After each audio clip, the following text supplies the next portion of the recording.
नमस्कार, मैं हूं सत्यपाल और आप देख रहे हैं CWB हिंदी न्यूज।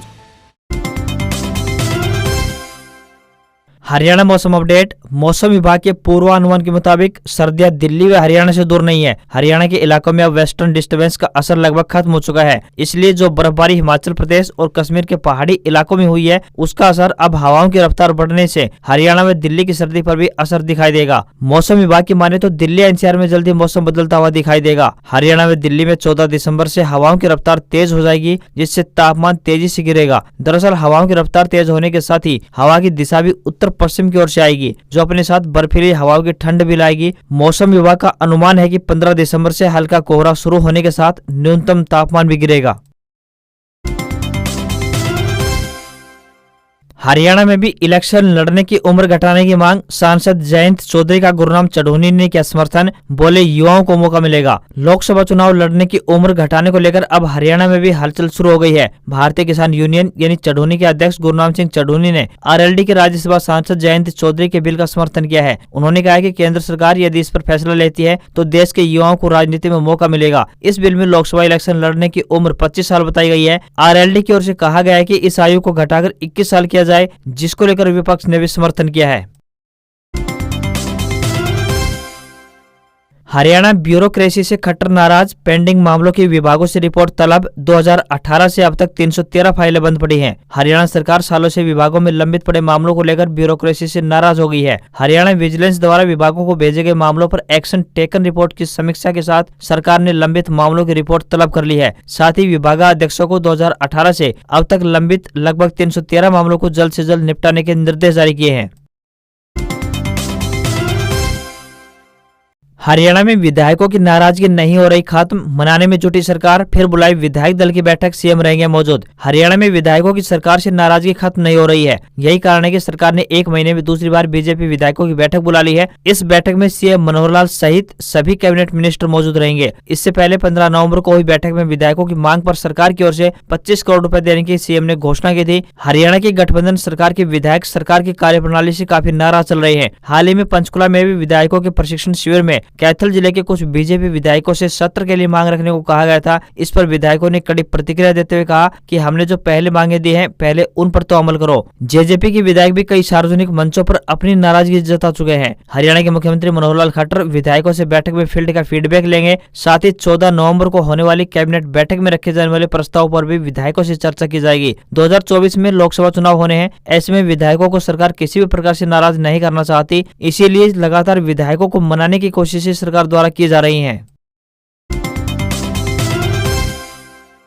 BKU की ACS से मीटिंग। गुरनाम सिंह चढ़ोनी ने गन्ने के रेट बढ़ाने समेत 13 मुद्दे रखे, कई मुद्दों पर बनी सहमति। भारतीय किसान यूनियन चढ़ोनी ग्रुप ने कृषि एवं किसान कल्याण विभाग की ACS सुमित्रा मिश्रा से मुलाकात की। मीटिंग में BKU अध्यक्ष गुरनाम सिंह चढ़ोनी की अध्यक्षता में शिष्टमंडल ने गन्ने का रेट बढ़ाने समेत 13 मुद्दे ACS के समक्ष रखे। इस दौरान ACS मिश्रा ने किसानों की कई मांगों पर सहमति जताई है। ACS ने आश्वासन दिया कि गन्ने के रेट बढ़ाने पर विचार चल रहा है, इसी सप्ताह गन्ने के रेट बढ़ा दिए जाएंगे। मीटिंग में किसानों ने कहा कि हरियाणा में खाद की भारी कमी है। कंपनियां खाद बेचने के साथ साथ दवाइयां और सल्फर जैसे अन्य सामान थोप रही है। ऐसे में उन कंपनियों के खिलाफ कार्रवाई की जाए। मांग की कि 70% खाद को ऑपरेटिव सोसाइटी के माध्यम से दिया जाना चाहिए। इस पर ACS ने कहा कि उच्च स्तरीय टीमें गठित करके छापेमारी करने के निर्देश जारी कर दिए हैं। चढ़ोनी ने गलत खाद बीज विक्रेता के खिलाफ तुरंत कार्रवाई करने की मांग की है। कहा है कि दुकानदार की दुकान बंद होनी चाहिए। कहा कि बाजारों में बिना सिफारिश के बिक रही दवाइयों पर भी रोक लगनी चाहिए। चढ़ोनी ग्रुप ने प्रधानमंत्री फसल बीमा योजना में किसानों को मुआवजा देने की समय सीमा भी तय करने की मांग रखी है।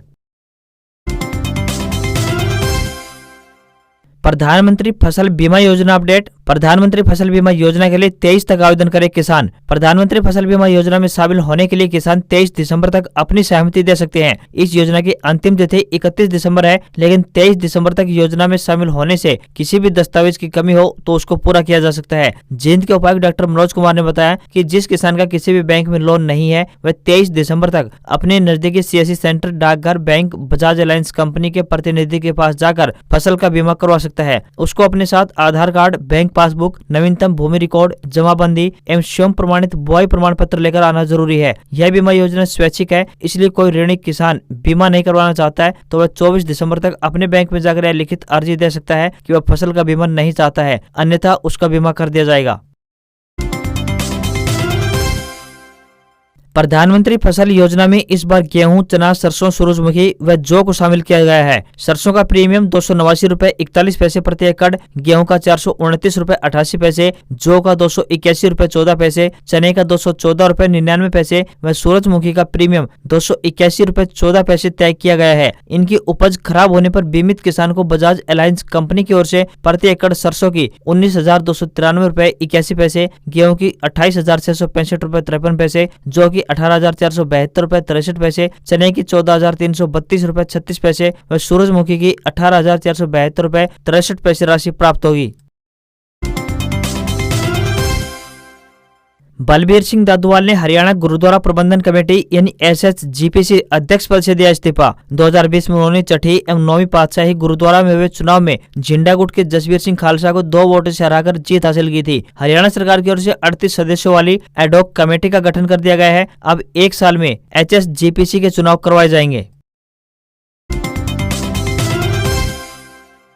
गैंगस्टर पकड़ने को हरियाणा पुलिस की 3 लेयर प्लानिंग, एक भी गोली चलाई या गैंगस्टर की पोस्ट पर लाइक कमेंट किया तो रडार पर आएंगे युवा। हरियाणा में बढ़ते गैंगस्टर कल्चर को खत्म करने के लिए सरकार हरकत में आ गई है। हरियाणा पुलिस ने अब 3 लेयर की प्लानिंग तैयार कर ली है। प्लानिंग के तहत गैंगस्टर व शूटर की पहचान करने से लेकर उन पर एक्शन करेगी। हाल ही में पंजाबी सिंगर सिद्धू मूसेवाला और राजस्थान के गैंगस्टर राजू ठेहट के कत्ल में हरियाणा के शूटर मिले हैं, जिसके बाद यह कदम उठाया जा रहा है। पहली लेयर में गाँव पर फोकस किया जाएगा, जिसमें हर गाँव में ग्राम प्रहरी के रूप में एक कांस्टेबल की तैनाती की जाएगी, जो दिन की हर गतिविधि पर नजर रखेगा। वह गांव के अपराध में संलिप्त युवाओं की पहचान करेगा और उसकी रिपोर्ट जिला मुख्यालय को भेजेगा। मुख्यालय में ऐसे युवाओं की डेली मॉनिटरिंग की जाएगी। दूसरी लेयर में राज्य के शूटरों पर फोकस होगा। इस लेयर के तहत राज्य का वह हर युवा चिन्हित किया जाएगा जिसने कभी भी गोली चलाई है। राज्य भर में ऐसे युवाओं की पहचान कर लिस्ट बनाई जाएगी। तीसरी लेयर की बात करें तो तीसरी लेयर के तहत सोशल मीडिया पर फोकस करेगी। यदि कोई युवक इनके सोशल मीडिया पोस्ट पर कमेंट या लाइक करता है तो पुलिस के टारगेट पर आ जाएगा।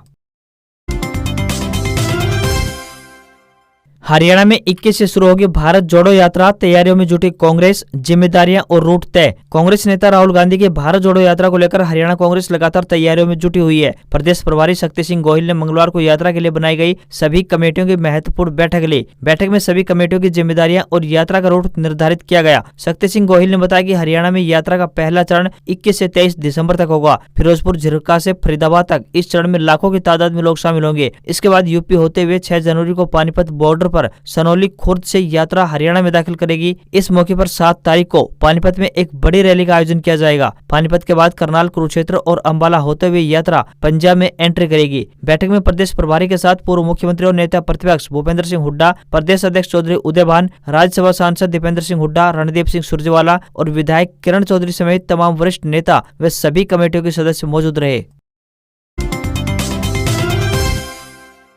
हरियाणा में शुरू करें इस प्रोडक्ट की खेती, मिलेगी 50 से 85% तक सब्सिडी। हरियाणा में किसानों की आय बढ़ाने व उन्हें पारंपरिक खेती से बागवानी के लाभकारी फसलों के प्रति प्रोत्साहित करने के लिए विभिन्न फसलों पर विशेष अनुदान दिया जा रहा है। इसी क्रम में प्रदेश के किसानों को जिलावार मशरूम कंपोस्ट यूनिट लगाने पर 50 से 85% का अनुदान दिया जा रहा है। जींद के डीसी डॉक्टर मनोज कुमार ने बताया कि मशरूम के गुणकारी लाभों के चलते बाजार में इसकी मांग निरंतर बढ़ती जा रही है। किसानों में इसकी खेती की सही जानकारी के अभाव में यह बाजार में अधिक मात्रा में उपलब्ध नहीं होता, जबकि बाजार में इसकी मांग दिन प्रतिदिन बढ़ती जा रही है। उन्होंने कहा कि किसान फसल विविधीकरण के तहत इस खेती को अपनाकर बाजार से अच्छा मुनाफा कमा सकते हैं। उन्होंने बताया कि योजना के अनुसार बटन किस्म की मशरूम लगाने के लिए अनुसूचित जाति या फिर अनुसूचित जनजाति के लोगों को 85% तथा सामान्य वर्ग के किसानों को बटन या अन्य किस्म के मशरूम की खेती करने पर 50% तक अनुदान दिया जाता है। हरियाणा के शहरी स्थानीय निकाय में 3000 पदों पर होगी भर्ती, हरियाणा एसएससी को भेजी डिटेल। हरियाणा के शहरी स्थानीय निकाय मंत्री डॉक्टर कमल गुप्ता ने बताया कि शहरी स्थानीय निकाय में 3000 पदों पर शीघ्र ही भर्ती होने जा रही है। इसके लिए हरियाणा कर्मचारी चयन आयोग यानी HSSC को मांग भेजी जा चुकी है। उन्होंने कहा कि फायर के 2000 पदों व निकायों में अन्य श्रेणियों के 1000 पदों पर भर्ती की जाएगी। एक अन्य जवाब में निकाय मंत्री ने कहा कि शहरों को पशु रहित करने के प्रयास किए जा रहे हैं। इसके लिए नगर निगमों द्वारा बेसहारा पशुओं को रखने के लिए अलग से जमीन पर चारदीवारी, शेड व बाड़े बनाए जा रहे हैं।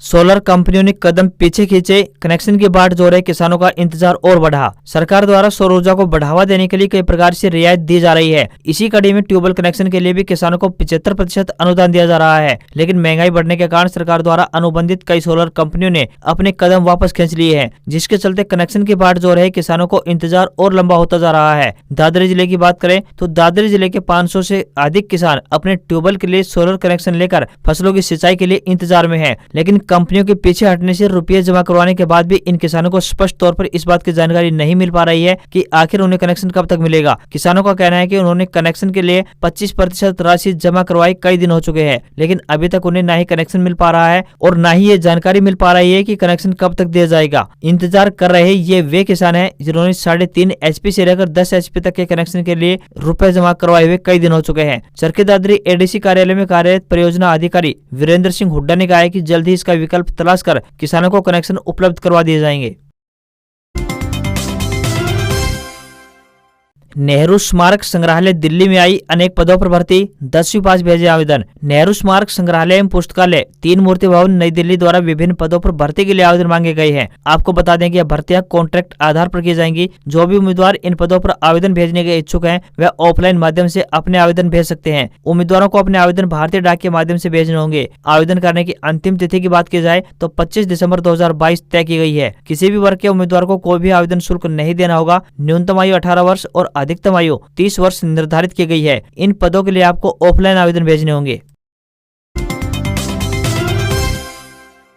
तेजी के साथ बंद हुआ शेयर बाजार, सेंसेक्स 402 अंकों की बढ़त के साथ 62,533 के स्तर पर बंद। निफ्टी भी 110 अंक चढ़ा। हफ्ते के दूसरे कारोबारी दिन शेयर बाजार में तेजी दिखाई दी है। सेंसेक्स 402 अंकों की बढ़त के साथ 62,533 के स्तर पर पहुंच गया है। वहीं निफ्टी की बात की जाए तो निफ्टी 110 अंकों की तेजी के साथ 18,608 के स्तर पर पहुंच गया है। सेंसेक्स में 30 में से 24 शेयर बढ़कर बंद हुए, केवल 6 शेयरों में गिरावट देखने को मिली है। वहीं सराफा बाजार की बात की जाए तो सराफा बाजार में सोना और चांदी के भाव बढ़े हैं। सोना 54,130 के स्तर पर पहुंच गया है। चांदी की बात की जाए तो चांदी 1 किलोग्राम का भाव 67,161 के स्तर पर पहुंच गया है। वहीं $1 का रेट 82.87 रुपए के स्तर पर पहुंच गया है। आज खबरों में बस इतना ही। देखते रहिए CWB हिंदी न्यूज। नमस्कार।